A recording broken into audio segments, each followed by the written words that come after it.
પોરબંદર સહિત દેશભરમાં રિદ્ધિ સિદ્ધિના દાતાનું સ્થાપન કરી અને પૂજન અર્ચન થઈ રહ્યું છે ત્યારે ગુજરાત ન્યૂઝ પોરબંદર પરિવાર દ્વારા આજે ગણેશ ચતુર્થી નિમિત્તે દુંડાળા દેવની મહાઆરતીનું આયોજન કરવામાં આવ્યું હતું।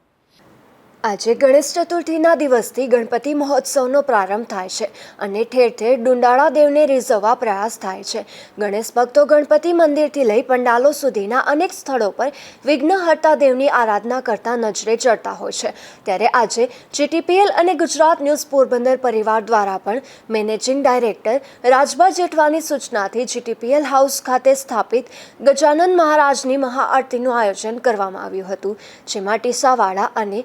સુહાની મોઢા તેમજ ગુજરાત ન્યૂઝ પોરબંદરના channel head Ashok Dhanki, Sanjaybhai Goswami, general manager Balvirsinh Jethwa, internet વિભાગના હેડ દેવાંગ આહિર અને મિલન જાની તેમજ કંટ્રોલ રૂમના હેડ સુનિલ પરમાર અને એકાઉન્ટર કૌશિક અગ્રાવત તથા સમગ્ર જીટીપીએલ પરિવારે સાથે મળી ગણપતિ મહારાજની મહાઆરતી કરી અને સમગ્ર વિશ્વ શાંતિ માટે પ્રાર્થના કરી હતી।